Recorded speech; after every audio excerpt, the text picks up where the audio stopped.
नमस्कार. महसूलशाहीमध्ये आपलं स्वागत आहे. तुमच्यावर किंवा तुमच्या वाहनावर कधी चुकीच्या पंचनाम्यामुळे दंड लागला आहे का? म्हणजे गौण खनिज जसं की वाळू, मुरुम किंवा दगड ह्याच्या वाहतुकीच्या प्रकरणात अधिकारी तुमचं म्हणणं ऐकूनच घेत नाहीत असं तुम्हाला कधी वाटलंय का? मग थांबा, कारण आता शासनानेच यावर नवीन नियम आणले आहेत. अगदी. आजच्या आपल्या खास चर्चेत आपण महाराष्ट्र शासनाच्या 29 जुलै 2025च्या एका नवीन परिपत्रकावर बोलणार आहोत. हे परिपत्रक गौण खनिजाच्या अवैध उत्खनन आणि वाहतुकीवरील कारवाईत होणाऱ्या चुका टाळण्यासाठी आहे. हो, यात आपण जाणून घेणार आहोत की पंचनामा म्हणजे काय, तो कसा करायला हवा, दंडात्मक कारवाईपूर्वी तुम्हाला तुमची बाजू मांडण्याचा हक्क कसा मिळतो आणि वरिष्ठ अधिकारी तुमच्या अपिलावर कसा निर्णय घेतील. आणि हो, अशीच उपयुक्त माहिती तुम्हाला हवी असेल तर आपला महसूलशाही चॅनल लगेच सबस्क्राईब करा आणि हा भाग शेवटपर्यंत नक्की बघा, कारण मध्येच आपण तहसीलदारांनी कारवाई कशी करावी याची एक सोपी स्टेप बाय स्टेप माहिती देणार आहोत. चला तर मग कायद्याचं आणि तुमच्या फायद्याचं बोलूयात. चला तर मग सर्वात आधी हे गौण खनिज म्हणजे नेमकं काय आणि याच्या अवैध उत्खनन आणि वाहतुकीबद्दल शासनाला इतकं लक्ष का घालावं लागतंय? बघा, गौण खनिज म्हणजे वाळू, मुरुम, दगड ही सगळी आपली नैसर्गिक संपत्ती आहे आणि याच्या अवैध उत्खननामुळे आणि वाहतुकीमुळे शासनाकडे खूप तक्रारी येत होत्या. म्हणजे लोकप्रतिनिधी, सामान्य जनता, मीडिया सगळीकडूनच. अच्छा. मुख्य अडचण ही होती की कायदा असून सुद्धा त्याची प्रभावी अंमलबजावणी होत नव्हती. म्हणजे कायदा होता पण त्याचा वापर नीट होत नव्हता. मग शासनाने हा नवीन परिपत्रक का काढला? नक्की कोणती चूक अधिकाऱ्यांकडून होत होती? अगदी बरोबर, महाराष्ट्र जमीन महसूल संहिता 1966च्या कलम 48(7) आणि 48(8) नुसार कारवाईची तरतूद आहे. पण अनेक प्रकरणांमध्ये काय व्हायचं की अधिकारी घटनास्थळाचा रीतसर पंचनामा न करता किंवा घटनेची पूर्ण खात्री न करताच थेट दंडाचे आदेश द्यायचे. अरे बापरे. एवढंच नाही तर ह्या आदेशांविरुद्ध वरिष्ठ अधिकाऱ्यांकडे अपील केलं की तेही या बाबींची खात्री न करता खालच्या अधिकाऱ्यांचे निर्णय कायम ठेवत होते. ही गंभीर बाब शासनाच्या लक्षात आली. इथेच एक मोठा गैरसमज आहे लोकांमध्ये की एकदा अधिकाऱ्याने गाडी पकडली आणि केस केली की आपल्याला दंड भरावाच लागतो, आपली बाजू कोणी ऐकूनच घेत नाही. यात किती तथ्य आहे? हा पूर्णपणे गैरसमज आहे. माझ्या अनुभवातून सांगते, कायदा तुम्हाला तुमची बाजू मांडण्याची पूर्ण संधी देतो आणि या नवीन परिपत्रकात तर स्पष्ट म्हटलं आहे की दंडात्मक कारवाई करण्यापूर्वी ज्याच्यावर आरोप आहे त्याला पंचनाम्याची प्रत देऊन त्याचं म्हणणं मांडण्याची योग्य संधी दिलीच पाहिजे. म्हणजे हा आपला हक्क आहे. अगदी, हा तुमचा हक्क आहे. वा, ही खूप महत्वाची माहिती दिलीत. मग आता नवीन नियमाप्रमाणे जर असं अवैध उत्खनन किंवा वाहतूक सापडली तर अधिकाऱ्यांनी पहिली पायरी म्हणून काय करायला हवं? सर्वात पहिली आणि सगळ्यात महत्वाची पायरी आहे पंचनामा. पंचनामा? हो, जेव्हा अवैध उत्खनन, वाहतूक किंवा साठा आढळेल तेव्हा त्याचा रीतसर पंचनामा केलाच पाहिजे. आणि हा पंचनामा वाहनधारक, परवानाधारक किंवा जी कोणी संबंधित व्यक्ती असेल ती आणि पंच म्हणजे साक्षीदार यांच्या उपस्थितीतच झाला पाहिजे. आणि समजा ती व्यक्ती जागेवर नसेल किंवा निघून गेली तर? असं पण होतं ना अनेकदा. त्यासाठी पण नियम आहे.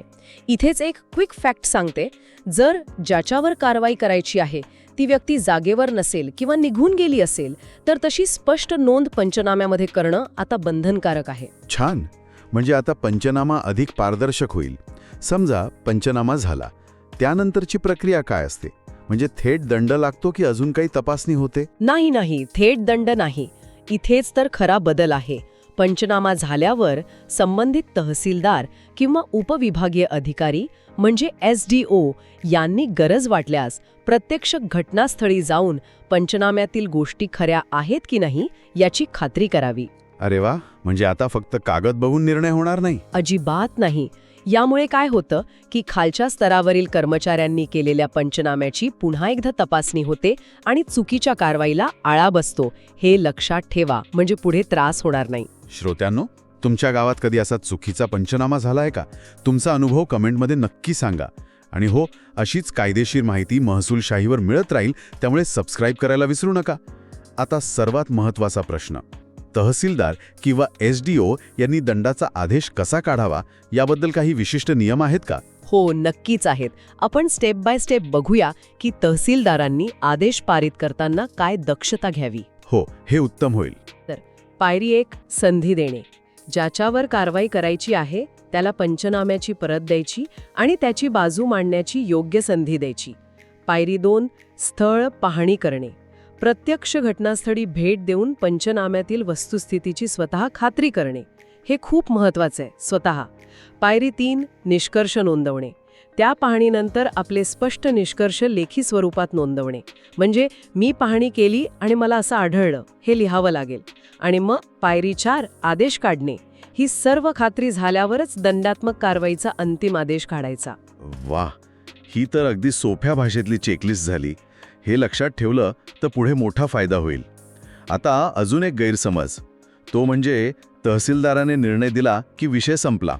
वरिष्ठ अधिकारी म्हणजे SDO किंवा जिल्हाधिकारी हे खालच्या अधिकाराचंच ऐकतात. हे खरं आहे का? अजिबात नाही. हाच तर या परिपत्रकाचा मुख्य उद्देश आहे. लोकांचा हा समज आता खोटा ठरणार आहे. यात स्पष्ट म्हटलं आहे की जेव्हा तहसीलदाराच्या निर्णयाविरुद्ध वरिष्ठ अधिकाऱ्याकडे म्हणजे SDO किंवा जिल्हाधिकाऱ्याकडे अपील होईल, तेव्हा त्या वरिष्ठ अधिकाऱ्याने गरज वाटल्यास स्वतः घटनास्थळी भेट देऊन पंचनाम्याची सत्यता तपासावी आणि मगच निर्णय घ्यावा. म्हणजे आता जिल्हाधिकारी स्वतः वाळूचा ढिगारा तपासायला येऊ शकतात. हो, येऊ शकतात. कायद्याने त्यांना तसे अधिकार दिले आहेत. आणि इथे अजून एक क्विक फॅक्ट. जर घटना घडून खूप काळ लोटला असेल आणि स्थळ पाहणी करून काही फरक पडणार नसेल, तर तसं कारण लेखी नोंदवून मगच वरिष्ठ अधिकारी आपला निर्णय देऊ शकतात. अच्छा. पण त्यांना ते कारण स्पष्ट करावं लागेल. ते असं सहजासहजी टाळू शकत नाहीत. या सगळ्या नियमांमुळे सामान्य वाहन चालकाला किंवा शेतकऱ्याला नक्की कसा फायदा होईल, याचं एखादं उदाहरण सांगता येईल का? हो, एक किस्सा पाहूया. समजा एका शेतकऱ्याच्या ट्रॅक्टरवर मुरुम वाहतुकीचा आरोप झाला आणि पंचनामा घाईघाईत साक्षीदारांशिवाय झाला. पूर्वीच्या पद्धतीनुसार त्याला दंड भरावाच लागला असता. पण आता ह्या नवीन नियमानुसार तो तहसीलदार किंवा SDO समोर आपली बाजू मांडू शकतो की पंचनामाच चुकीचा आहे. तो सांगू शकतो की साहेब, मला बोलण्याची संधीच दिली नाही. बरोबर. आणि जर अपील झालं तर वरिष्ठ अधिकारी स्थळ पाहणी करून खात्री करतील. जर त्यात तथ्य आढळलं तर तो शेतकरी मोठ्या दंडात्मक कारवाईतून वाचू शकतो. हीच या नियमांची खरी ताकद आहे. हे उदाहरण खूपच समर्पक आहे. श्रोत्यांनो, ही माहिती तुम्हाला कशी वाटली? जर आवडली असेल तर लाईक करायला आणि तुमच्या गावातल्या व्हॉट्सअप ग्रुपमध्ये शेअर करायला विसरू नका. ही माहिती तर भारी आहे. हे शासन परिपत्रक जर कोणाला स्वतः वाचायचं असेल तर ते कुठे मिळेल? हो, हे परिपत्रक महाराष्ट्र शासनाच्या अधिकृत वेबसाईट www.maharashtra.gov.in वर उपलब्ध आहे आणि त्याचा संकेतांक आहे 202507291621358819. कोणीही हा क्रमांक टाकून हे परिपत्रक पाहू शकतं. हे लक्षात ठेवा. तर आज आपण पाहिलं की गौण खनिजावरील दंडात्मक कारवाईत पारदर्शकता आणण्यासाठी शासनाने किती महत्त्वाचे नियम केले आहेत.